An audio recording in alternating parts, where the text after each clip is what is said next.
आदाब। मुस्लिम ऑफ गुजरात ये YouTube channel पर आपका स्वागत है।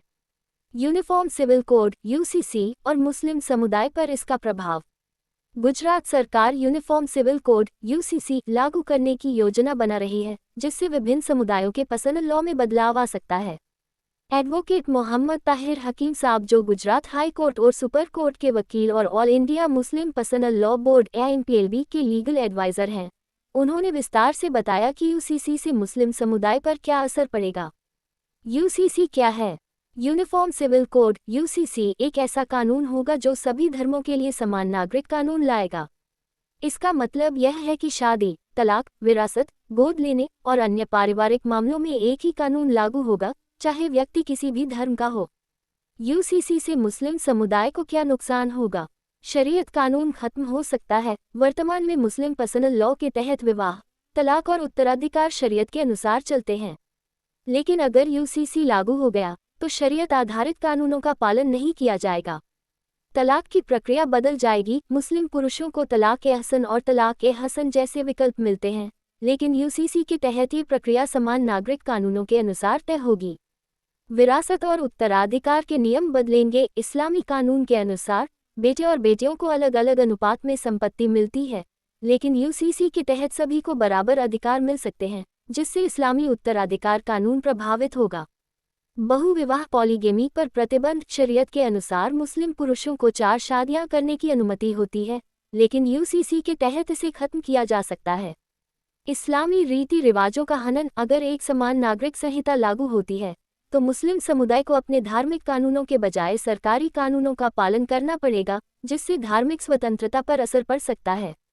यूसीसी पर मुस्लिम समुदाय की राय। मुस्लिम समाज के विद्वानों और धार्मिक नेताओं का कहना है कि यह धार्मिक स्वतंत्रता के अधिकार का उल्लंघन है। समुदाय को डर है कि इससे इस्लामी पहचान और पारिवारिक परंपराएं कमजोर हो जाएंगी। मुस्लिम पर्सनल लॉ बोर्ड और कई धार्मिक संगठनों ने इसका कानूनी और संवैधानिक रूप से विरोध करने की योजना बनाई है। क्या गुजरात में यूसीसी लागू होगा? उत्तराखंड में यूसीसी लागू हो चुका है और गुजरात सरकार इस पर विचार कर रही है। अगर ये लागू हुआ तो मुस्लिम समुदाय के पर्सनल लॉ में बड़े बदलाव होंगे। एडवोकेट मोहम्मद ताहिर हकीम साहब ने अपने सेमिनार और वीडियो में इन सभी मुद्दों पर विस्तार से चर्चा की है। इस जानकारी को ज़्यादा से ज़्यादा लोगों तक पहुंचाएं ताकि सभी को यूसीसी के संभावित प्रभावों के बारे में सही जानकारी मिल सके। अस्सलामु अलैकुम वरहमतुल्लाहि वबरकातुहू। अल्हम्दुलिल्लाहि वहदहू वस्सलातु वस्सलामु अला मन ला नबिय्य बाद। मेरे साथ बहुत सारे अहमदाबाद से मेरे रहबर बुजुर्ग लोग आए हुए। अल्लाह ताला को जज़ाए खैर दे और उनको कबूल हो रहा है कि उन्होंने सबसे पहले मुझे मौका दिया कि मैं अपनी बात कह सकूं, और मैं आपके सामने बात कह पा रहा हूं क्योंकि उन लोगों ने इजाजत दी है कि पहले मैं कहूं। बाकी अगर देखा जाए तो उन लोग को अपनी बात पहले रखनी चाहिए थी। मेरे से सीनियर है सब लोग। तो हम लोग जो इकट्ठे हुए हैं तो वो इस वजह से हुए हैं कि गुजरात की सरकार ने यूनिफॉर्म सिविल कोड, जिसको यूसीसी कहा जाता है, उसको लागू करने के लिए एक समिति की रचना करी। फिर उस समिति ने एक पब्लिक अपील करी और पब्लिक अपील से लोगों को ये कहा कि भाई आप अपनी राय मशवरे जो देना चाहते हैं, वो रजूआत करना चाहते हैं, वो आप इस समिति को करो, ताकि ये कमेटी तय करे कि गुजरात के अंदर यूनिफॉर्म सिविल कोड यूसीसी जो है वो लागू करना जरूरी है या नहीं, और अगर जरूरी है तो किस शक्ल और सूरत से का होना चाहिए। तो आप लोग जानते हैं कि समिति ने काम शुरू किया और जिस ईमानदारी से होना चाहिए उस तरीके से नहीं किया। उन्होंने अपने जो लोग हैं उन्हीं को दावत दी, उनको बुलाया, उनके ख्यालात का इजहार करवाया, और फिर उन्होंने जाके पब्लिक में भी इजहार किया कि नहीं देखो, समिति बहुत अच्छी बनी है, बहुत ईमानदारी है, इससे काम कर रही है, अब बहुत ईमानदार है, और इंशाअल्लाह मुसलमानों को इससे कोई खौफ करने की, कोई डर करने की जरूरत नहीं। इस तरह का पब्लिक के अंदर उनसे एक मैसेज, एक संदेश दिलवाया। अब जब ये हुआ तो गुजरात हिंद रक्षक समिति है, इंशाल्लाह लोग उसका तारुफ और वो सब बाद में करेंगे। मैं अगर उसमें चला जाऊंगा तो मेरा वक्त उसमें जाया हो जाएगा। तो ये हुआ, हम लोगों ने कोशिश की कि भाई लोगों को इसके बारे में बताना चाहिए। तो मैं बहुत दूसरी सब चीजों के ज्यादा तवज्जो ना देके सीधा मुद्दे में अगर आ जा सुनूं तो सबसे पहली बात तो जो गुजरात गवर्नमेंट ने जो समिति बनाई है, वो समिति हमारे हिसाब से गैर बंधारणीय है। वो समिति ही गलत है। उस समिति का अध्यक्ष सुप्रीम कोर्ट के रिटायर्ड जस्टिस रंजना प्रकाश देसाई साहिबा को बनाया गया है और उनको काम सौंपा गया है कि गुजरात के अंदर आप लोगों की राय मशवरा लेके ये तय करो कि यूनिफॉर्म सिविल कोड लाना जरूरी है, और अगर है तो फिर आप बताओ कि कैसा यूनिफॉर्म सिविल कोड लाना चाहते हैं। जस्टिस रंजना प्रकाश देसाई साहिबा ये वही है कि जिन्होंने इस तरह की समिति जो उत्तराखंड में बनाई थी उसके ये सरपरस्त थे, अध्यक्ष थे। वहां पर उन्होंने इस चीज का रिपोर्ट दिया कि यूसीसी उत्तराखंड में लाना जरूरी है और किस शक्ल और सूरत से आएगा वो पूरा कायदा इन्होंने गढ़ा है। तो जिस शख्स ने या इस साहिबा ने अगर ये काम उत्तराखंड में किया हो, उसी को अगर गुजरात समिति का अध्यक्ष बनाया जाता है तो हमारे हिसाब से पहले ही जो तबक्के पे, पहले ही मरहले पे ये बिल्कुल गैर व्यापी है। ये बिल्कुल ईमानदारी से खाली चीज है। अगर ईमानदारी होती तो वो ऐसे इंसान को बनाते कि जिसने पहले ये चीज का फैसला नहीं किया, जो ये चीज पहले फैसला कर चुका है उसी को वापस ये फैसले की जिम्मेदारी देना, यानी ये जाहिर करता है कि इनको कौन सा फैसला तलब करना है। तो ये है कि पहले से ये समिति गलत है और एक सरकार की इसमें कोई ईमानदारी नहीं लगती कि भाई कोई एक ईमानदाराना तफ्तीश करके लोगों की राय मशवरे लेके कुछ करना चाहती। वो एक अपना एक सोच और एक विचार है जो हम सब पर लागू करना चाहती है। ये पहली चीज है। दूसरी चीज है कि हिंदुस्तान का जब आइन बन रहा था तब उसके लिए एक कमेटी बनाई गई थी और वो कमेटी ने हिंदुस्तान के आइन में क्या होगा, क्या रखा जाएगा, क्या नहीं रखा जाएगा, उसके थोड़े बहुत गौर फिक्र किया, बहुत लंबी बहस की और उसके बाद तय करा कि हिंदुस्तान के आइन में क्या रखा जाएगा, क्या नहीं रखा जाएगा। तो उस समिति ने में ये एक चीज कही गई और ये चीज मांगी गई कि हिंदुस्तान में सारे हिंदुस्तान के शहरियों के लिए एक यकसा कानून होना चाहिए। इसको यूनिफॉर्म सिविल कोड कहा गया है आइन के अंदर। आप जानते हो कि हिंदुस्तान में फौजदारी कायदे का कोड है, वो सबको एक जैसे लागू है। चोरी करेगा तो मुसलमान को अलग सजा नहीं है, गैर मुस्लिम को अलग सजा नहीं है। किराए के मसले हैं तो मुसलमान किराएदार के मसले अलग तरीके से फैसले नहीं आते, हिंदू किराएदार के अलग से नहीं आते। एक्सीडेंट हो जाए तो मुसलमान के लिए ये कायदा होगा, हिंदू के लिए कायदा होगा, ऐसा नहीं। हमारे जो घर के कानून है, जो पर्सनल लॉज है, शादी, तलाक और विरासत, जिससे हमारे घरों के निजाम चलते हैं, ये कायदे जो हैं ये हम यानी हिंदुस्तान के सारे इंसान, सिर्फ मुसलमान नहीं, वो सब अपने मजहबी किताबें जो बताती है या उनकी अकीदत, जिस चीज का अकीदतमंदी है, जो अकीदा है, जो समझ है, उसके हिसाब से चलाते हैं। हिंदू अपने मजहब के हिसाब से करते हैं, मुसलमान अपने मजहब के हिसाब से करते हैं, ईसाई अपने मजहब के हिसाब से करते हैं, पारसी अपने मजहब के हिसाब से करते हैं, सिख अपने मजहब के हिसाब से करते हैं। तो ये पर्सनल लॉज है जो हमारे घर के कानून, हमारे शादी, तलाक और विरासत के मामलों को चलाने के लिए जो दिए गए थे वो अलग अलग है। इन कायदों को एक बनाने के लिए उस कमेटी ने जो भारत का आइन बना रही थी उसने उसके ऊपर डिस्कशन किया और उसको आइन के अंदर आर्टिकल 44 से डाला। आर्टिकल 44 एक दिन इसको अनुच्छेद कहते हैं, उर्दू में कहते हैं, मुझे नहीं मालूम। जब ये डाल रहे थे तो इसकी सबसे बड़ी मुखालिफत मुसलमानों ने की थी।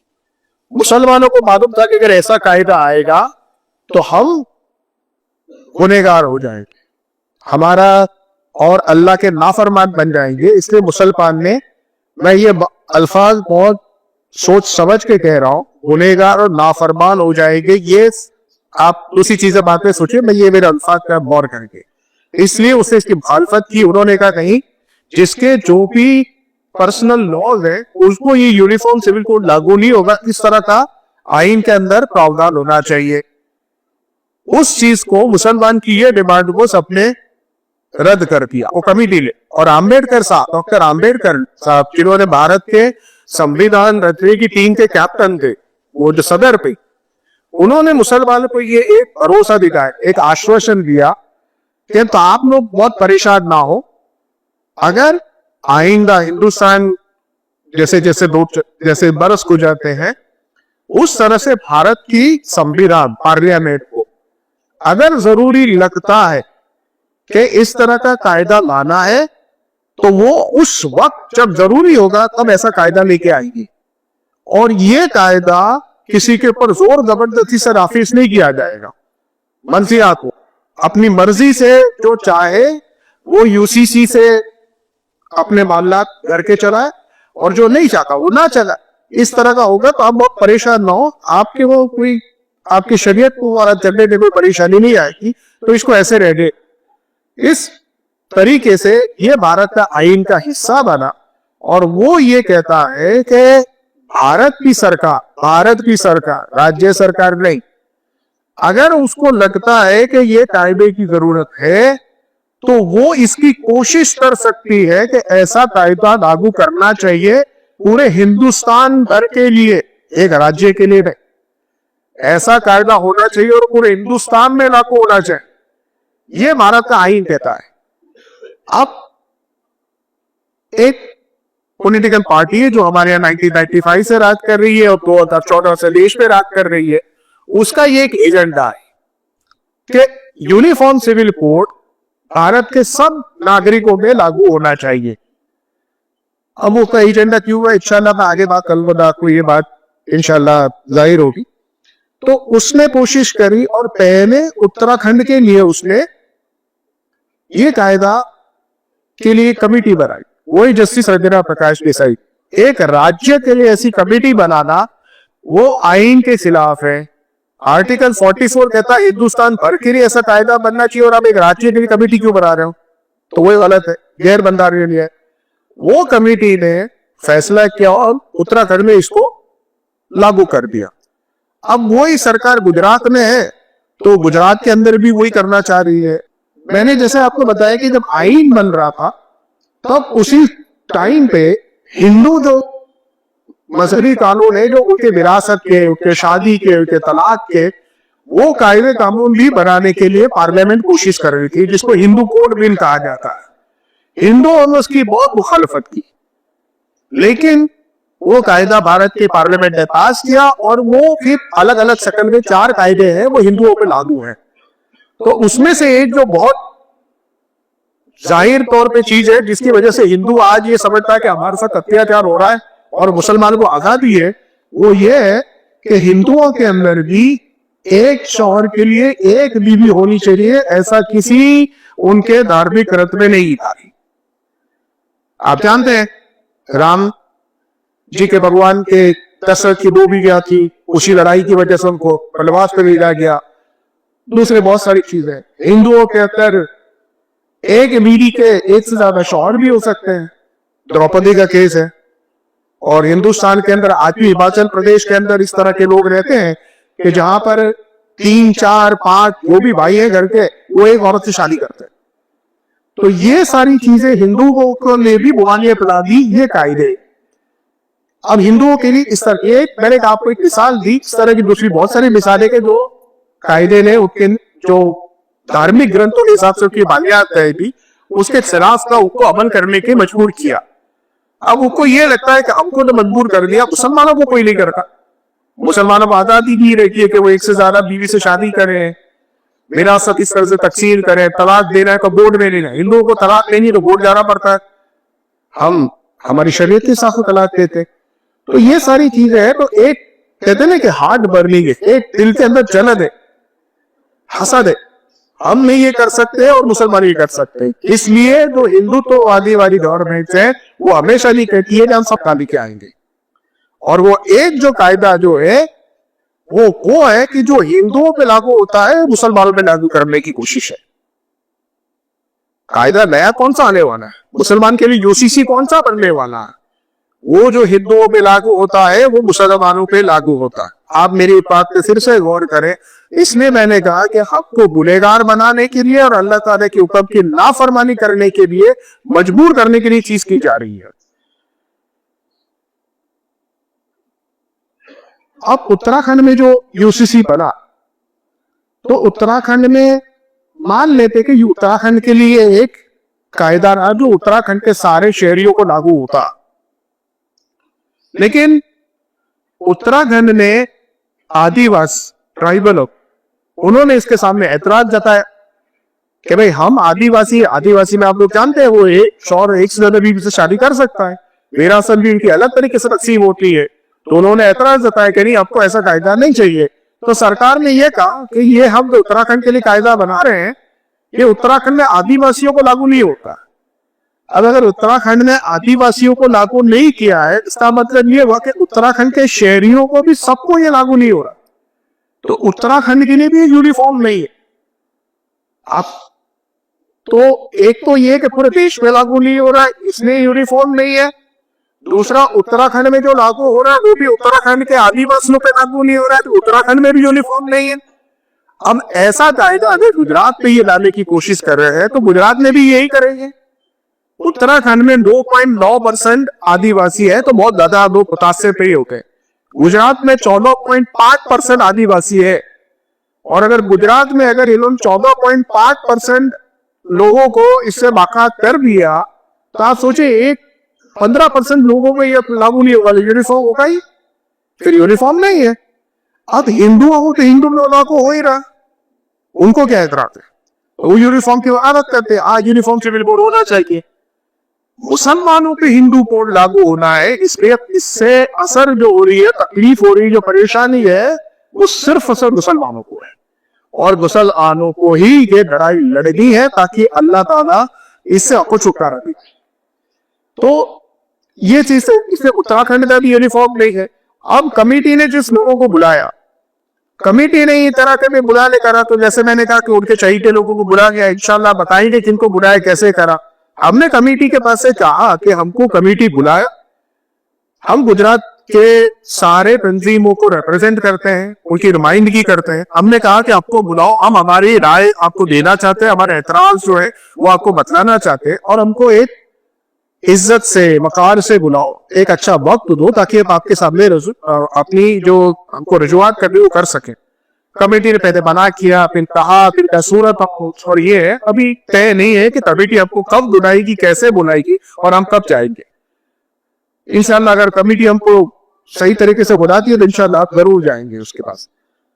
तो इस तरह की कमेटी की तो कार्यवाही है वो चल रही है, वो भी गलत है। अब ये चीज जो मैंने आपको जो सब बताई उत्तराखंड और ये कायदे के बारे में है, एक चीज आप जहन में बैठा ले या जान ले कि हिंदुस्तान की सरकार ने नेशनल फैमिली हेल्थ सर्वे करा है। यानी कोई हिंदुस्तान का फैमिली का हेल्थ सर्वे, तंदुरुस्ती का सर्वे करा है, और उस सर्वे के जो 5वां सर्वे उसने एक रिपोर्ट दी है। उस रिपोर्ट में यह कहा गया है कि हिंदुस्तान के अंदर जो एक से ज्यादा शादियां शौहर करते हैं वो मुसलमान 1.9% है, यानी 100 में से तकरीबन 2 मुसलमान करते हैं, हिंदू 1.6% करते हैं, जबकि कायदा है उनके खिलाफ, फिर भी 1.6% करते। और आदिवासी है वो 2.9% करते हैं, 3%, ऑलमोस्ट हिंदुओं से डबल और मुसलमान से भी 1 गुना ज्यादा, लेकिन उनको बाकायद रखा जा रहा है। और मुसलमानों को क्या कह रही, तुम एक से ज्यादा शादी करते हो तो ये समाज के अंदर व्यभिचार बढ़ता है, एक से ज्यादा शादी करने से इम्पोर्टेंटी आती है, व्यभिचार होता है, व्यभिचार आता है, या शादी नहीं करके ताल्लुकात रखने से व्यभिचार आता है, या आप लोग सब भी जानते हो। तो इस तरह की चीजें हैं, तो जिससे ये मालूम होता है कि ये जो कायदा है ये बिल्कुल गलत तरीके से अगर लाया जाएगा तो लाया जाएगा। अब चूंकि मेरा जो मेन मकसद है वो आप लोग को बताना है कि अगर ये कायदा आ गया तो मैंने जैसा आपको बताया कि इसके ये चीजें हो रही है, और भारत का संविधान हमको ये आजादी देता है आर्टिकल 25 कि हम हमारे मजहब पर जैसा हमको समझ में आए, जैसा हमको अच्छा लगे वैसा अमल कर सकते हैं अगर वो किसी और को नुकसान नहीं पहुंचाता। इसीलिए आप देखते कि हिंदुस्तान में अलग अलग मजहब है, अलग अलग मजहब के अलग अलग लोग हैं। कोई नॉन वेज खाने को सही समझता है, कोई नॉन वेज खाने को गलत मानता है, कोई नॉन वेज में सुअर खाता है, कोई नॉन वेज सुअर नहीं खाता है, कोई नॉन वेज में हर चीज खाता है, कुत्ते बिल्ली सब खाते हैं। नॉर्थ ईस्ट में चले जाओ तो ये उसके मजहब पर अमल करने की आजादी है। इस तरह से मजहबों के अंदर भी लोगों को अपने कैसे समझ में आती है, जैसी आपको पसंद है इस तरह से अमल करने की आजादी है आर्टिकल 25-26 में। इसमें हमारे वहां अलग अलग मसलक है, अलग अलग फिरके, अलग वो चक्र है, देवबंदी है, बरेलवी है, शिया है, सुन्नी है, वो आजादी है, वो दी गई। अगर यूनिफॉर्म सिविल कोड आता है तो आपकी ये आजादी खत्म हो जाती है। उसके बाद आपके पास ये आजादी नहीं है कि आप ये कहो कि मैं सुन्नी हूं तो मेरी विरासत इस तरह से बढ़ेगी, और मैं शिया हूं तो मेरी विरासत इस तरह से बढ़ेगी, मैं देवबंदी हूं तो मेरी विरासत इस तरह से होगी, मैं तबलीग जमात में जाऊंगा तो ये मस्जिद में ये एक तरह से खाका बनाऊंगा, और बरेलवी है तो मैं इस तरह से बाजारों में जाऊंगा, जुलूस निकालूंगा। ये आजादियां सब मजहबी तौर पर रहेगी, लेकिन घर के अंदर जो कायदे कानून उसमें अलग हो जाए। विरासत तकसीम आप जानते हैं कि हमारे तो बहुत बड़ा मसला है कि तलाक कैसे दी जाए। हर मसला अलग अलग तरीके से पूछती है। सारे मसलक वाले वो ये कहते हैं कि एक चीज से तीन तलाक की हो जाती है, अहले हदीस कहते हैं नहीं होती है, 3 की 1 होती है, शिया कहते हैं 3 की 1 भी नहीं होती। भैया अलग अलग मसलक है, एक तलाक के मसले पे अलग अलग राय है, वो राय खत्म हो जाएगी क्योंकि आप इस तरह की तलाक दे नहीं सकोगे। तो हमारे लिए एक बहुत बड़ा नुकसान है। अब कुछ चीजें जो बताना चाह रहा था कि जो इसके अंदर यूसीसी के उत्तराखंड का जो यूसीसी बना उसमें जो इन्होंने चीजें बनाई है उस चीज से आप जाने कि कितना नुकसान हमको पहुंचाएगा। एक चीज जो सबसे बड़ी चीज इसमें जो आती है उत्तराखंड के यूसीसी में वो है गोद लिया हुआ बच्चा। गोद लिए बच्चे को भी वही हक मिलेगा कि जो एक माँ बाप से जिनसी ताबुत से पैदा हुआ है।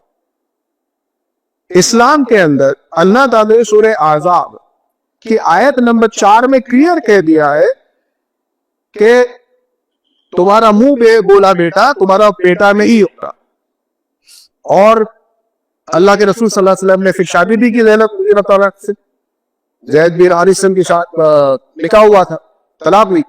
तो ये कहता है, ये कायदा ये कहता है कि तुम्हारा मुंह गोद लिया हो बेटा तुम्हारे जिनसे ताल्लुक से पैदा हो, जो तुम्हारा हकीकी बेटा है उसके बराबर है, तो उसको भी विरासत में हक मिलेगा, उसको भी वही सारी चीजें मिलेगी, उसकी भी उसके लिए भी आपको वही सब करना पड़ेगा कि जो आपका हकीकी बेटा है वो भी। आप इस तरह से नाजायज औलाद के लिए भी यही है। अगर किसी की नाजायज औलाद है तो उसको भी सारे वही हक और हुकूक मिलेंगे थे जो एक हकीकी बेटा है या एक गोतिया बेटा है। तो आप सोचिए कि आप सूरह आज़ाब की आयत नंबर 4 की पूरी सियासत खुली मुखालिफत करोगे, खुली नाफरमानी करोगे आप अगर ये कायदा आता है। क्योंकि अगर किसी ने गोद ले लिया, अल्लाह माफ करे, अल्लाह हमारी ईमान की हिफाजत करे, हमारे अंदर ऐसी टकटोरियां आती है जिनके बच्चे नहीं होते कि मैं बच्चा गोद ले लूं, मेरे भाई का दे दूं, बहन का दे दूं, गोद ले लूं, मेरा नाम दे दूंगा। तो वो चीज है तो उसको फिर करना पड़ेगा, और उसको फिर कोई के वही हक दे सकता है जो आज नहीं दे सकता, क्योंकि आज हम हमारी शरीयत से गवर्न होते हैं।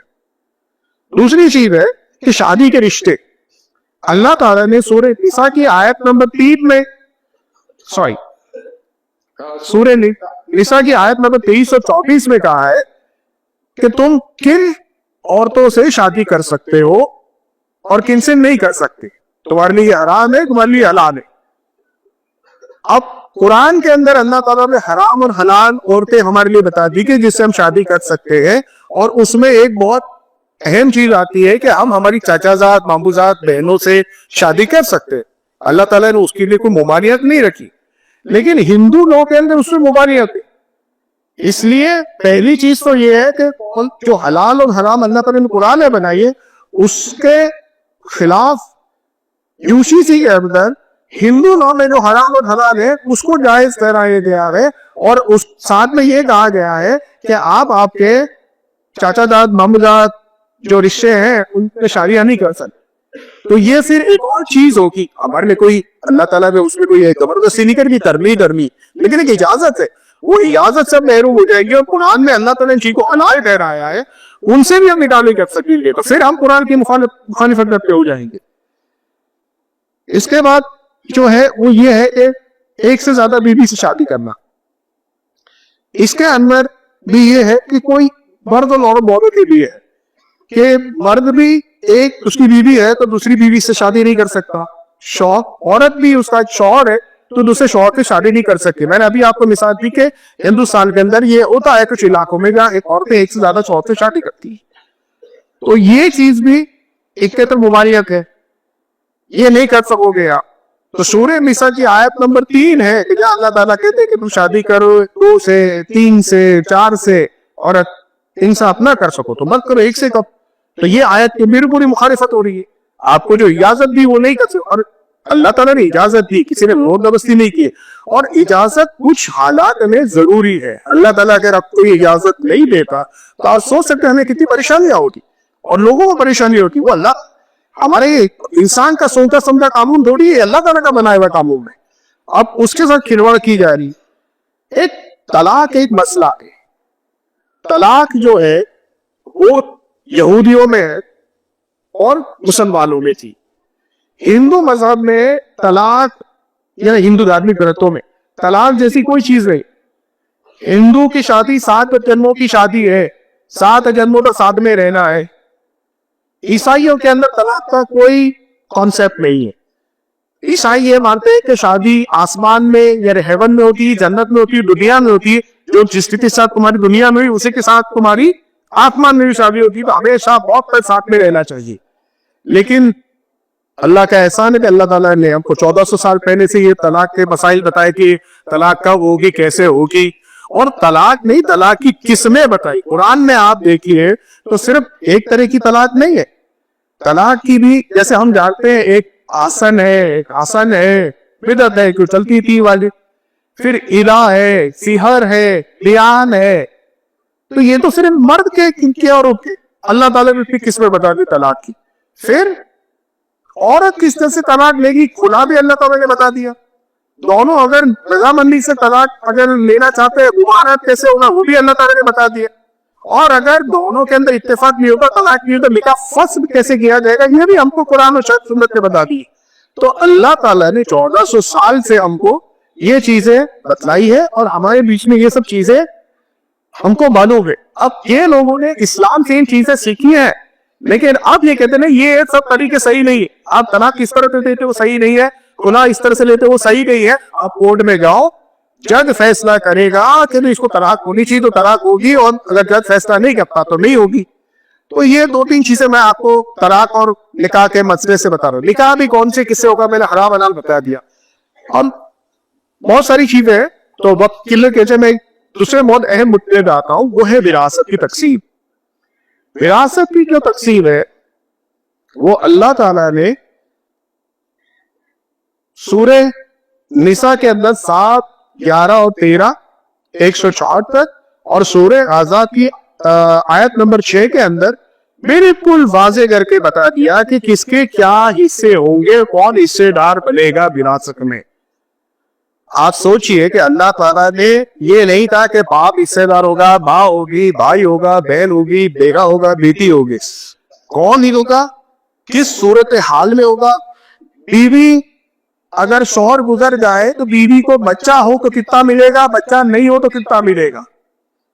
माँ बाप है तो माँ बाप को कितना हिस्सा जाएगा, अल्लाह ताला ने ये कहा। बहनें 2 है, 2 बेटियां हैं तो कितना जाएगा, कोई औलाद नहीं तो कैसे जाएगा। ये सब अल्लाह ताला ने कुरान में कहा।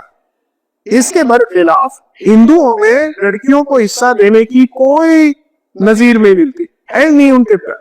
2005 में पहली बार कायदे में सुधार करके लड़कियों को हिस्सा देना इन्होंने शुरू किया। अब उनके अंदर अगर कोई शौहर गुजर जाता है तो हिस्सेदार कौन बनते हैं, उसकी औलाद, उसकी माँ, और उन तीनों को बराबर का हिस्सा मिलता है। यानी एक अगर हिंदू मर्द गुजर गया, उसके एक लड़की माँ है तो टीने वो 1/3 हिस्सा करेगा। तो ये अल्लाह ताला ने बताया, और आज आपको ये सारी चीजों के हमें का कहा जाए, मैं समझता हूँ इंशाल्लाह आप लोगों को जाहिर हो गया होगा, आप लोगों को मालूम पड़ गया होगा कि हमको सरासर कुरान के खिलाफ अमल करने पर मजबूर किया है।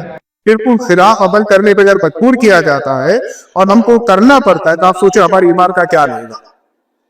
मैं इस कॉन्टेक्स्ट से सिर्फ 2 चीजें कहना चाहता हूं। मेरा ये मानना है कि ये जो हालात है हमारे वजह से ही है। अल्लाह ताला कुरान में कहता है कि जो आना वो करना कीजिए। हमने हमारी शरीयत को जिस तरह सबको समझना चाहिए, उसका अमल करना चाहिए, नहीं किया। इस वजह से अल्लाह ताला की तरफ से ऐसे हालात आ रहे हैं कि आज अल्लाह ताला हमको इससे अल्लाह हिफाजत करे कि बेरूनी तक पहुंचा है। तो सबसे पहला अगर कोई चीज हमें करनी है तो एहतजाज तो करना ही है। इसके सामने हम जो कोशिश कर सकते हो करें, और इंशाल्लाह मैंने जो भी अल्लाह के जात से मदद से और कुव्वत से जो आप तक बात पहुंचाने की कोशिश की, आप दूसरों तक पहुंचाएं, आप इसके नुकसान को समझे और लोगों को आगाह करें कि इससे कितने बड़े नुकसान होने वाले हैं, और लोग इसकी वजह से सरकार को के सामने अपने एहतजाज पेश करें। ये बताना भी जरूरी है कि मुसलमान इससे बहुत परेशान है, हाल है, और ये करना चाहता है। अरे मुसलमान तो सो रहे हैं, किसी को पड़ी नहीं है, कुछ नहीं होगा, तो सरकार में को कौन सी पड़ी है, तो किसी को फर्क नहीं पड़ता, अपने गौरव जो करना है तो वो करना है। और सबसे बड़ी चीज है, उससे बड़ी चीज है कि हमें खुद अपनी शरीयत पे अमल करना है। हम सब जानते हैं कि हमने हमारी बहनों, माओ, बेटियों के साथ में कितनी नाइंसाफी की है विरासत के मामले में। हम में से कितने लोग हैं जो अपने माँ, बहन, बेटी को हिस्सा देते हैं? अगर नहीं देते हैं तो उसकी वजह से, और मैं ये मानता हूँ कि इसी वजह से ऐसे हालात पेश आए। अल्लाह ताला हमारी हिफाजत करे। थोड़ा बहुत ज्यादा हो गया, मादरत चाहता हूँ। अल्लाह ताला जो कुछ कहा गया है उसमें एक कुव्वत है ताकि मेरी बात पे वजन पड़े। अस्सलाम वालेकुम वरहमतुल्लाहि वबरकातुहू। अगर आपको दिलचस्प और जानकारीपूर्ण वीडियो पसंद है तो हमारे YouTube channel Muslim of Gujarat को अभी सब्सक्राइब करें। वीडियो को लाइक करें और ज़्यादा से ज़्यादा शेयर करें ताकि हमारा संदेश दूर दूर तक पहुँचे। आपका सपोर्ट हमारे लिए बहुत मायने रखता है। शुक्रिया।